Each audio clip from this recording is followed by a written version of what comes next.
All right, guys, welcome to the Monday Directions. A big day for us. We're kind of wrapping up the unit this week. We'll be taking our quiz this week. So, a lot of big things going on. Today, we're going to be looking at the last two kind of rulers of Mesopotamia. Behind me, you can see that hand, I guess. We have the chart going through, basically tracking who's in control of Mesopotamia. And today, we're going to look closely at the last two, even though we've already kind of known a lot about these people right here. But here's how today's going to start. Before you do anything, first thing I want you to do, just read this article right here. Okay, because this is what the notes are all about today. Okay, so the nice thing about this article is you're going to get information on Babylon or the Babylonian Empire. The first time that they're ruling Mesopotamia, you got that obviously with Hammurabi and Hammurabi's Code. And then they do talk about stuff like that we're going to be looking at today, which is the Neo-Babylonian Empire, and this man, Nebuchadnezzar. All right, so read through this article. It does a good job of reviewing stuff that we learned last week and also stuff that you're learning today. So it just goes through there. So just kind of read through it. Nothing too crazy. And that'll give you a lot of good information to make the notes make more sense. So read through that, step one. Step two, then, is we're going to go through the last 6 slides right now. So we've been doing the notes for quite a while. We've actually gone really slow. Normally we would go through this type of slideshow all in one day, but considering it's the first unit, I decided to go a little bit slower.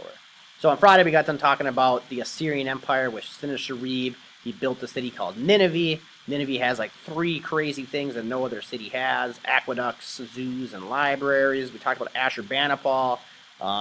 He kind of collects all the materials for the library. So you think he's like a good guy, but he's an Assyrian, so he still is vicious. So remember the story I told on Friday where what he does is he, when he conquers somebody, he takes their king and he puts a dog collar through their jaw, and he keeps them as a pet. So intellectual, yeah, but he's still Assyrian, so he's extremely vicious. Which leads us to today, which is the Babylonian Empire Part 2. And they're the last group we're going to look at. So in class, we've been kind of charting. This will be the 5th group to run Mesopotamia, and it's going to be the last group that we're looking at. So the Neo-Babylonian Empire, and Neo is just kind of a fancy word for new, so it's basically the new Babylonian Empire.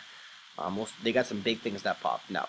Now, we want to know this guy's name. It's Nebuchadnezzar, okay, or Nebuchadnezzar II, but I don't normally mess around with the seconds or first. I don't want to confuse you guys. So on my test, I'm just going to have Nebuchadnezzar. All right, so Nebuchadnezzar, what he wants to do is he wants to beautify the city of Babylon. He wants to make it into... He kind of wants to gain, like what Nineveh was. He wants Babylon to kind of go back to being the hub of Mesopotamia. So he starts this beautification process.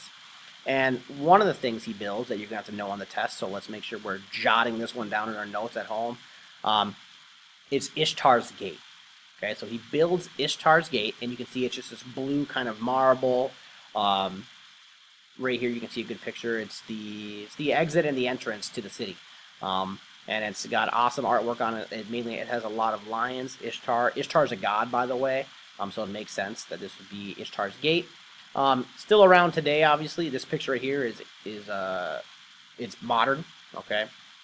So it's still in there, and it's still in pretty good shape, to be honest. So Nebuchadnezzar, first part of the beautification process is let's make the entrance a little bit better. So Ishtar's Gate he builds. And then the next one is one of the 7 wonders of the ancient world, and it's the Hanging Gardens of Babylon. So you can see here we have the Hanging Gardens beautifying the city. Even in this one we have a little bit of Ishtar's Gate, which is nice. So he builds the Hanging Gardens, and he builds Ishtar's Gate, and we're going to know that on the quiz. Again, we have the vocab symbol there, so we know it's important. The one interesting thing about the Hanging Gardens is that it's written about in history, especially like Greek historians, like a guy named Herodotus, who you guys will come to know later on. But there is no architectural findings that the Hanging Gardens of Babylon actually existed. So we're kind of just taking historians' words for it because we haven't found actual evidence ourselves yet. Doesn't mean it hasn't happened, just means we haven't found it yet. Okay, so for the time being, we're going to take Herodotus's word, and we're going to assume that they did exist. So Nebuchadnezzar builds Istar's gate, creates the Hanging Gardens of Babylon. All good things, and they're still around today. And if they're one of the 7 ancient wonders of the world, we have to know who they are, and they're going to be on our quiz. All right.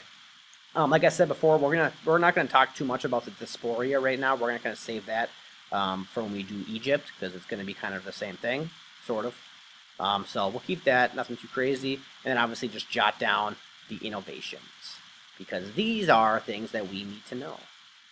And once you've kind of done that, Here's your daily bulletin. all right, I'm gonna stop the notes right there. Good luck working, everybody.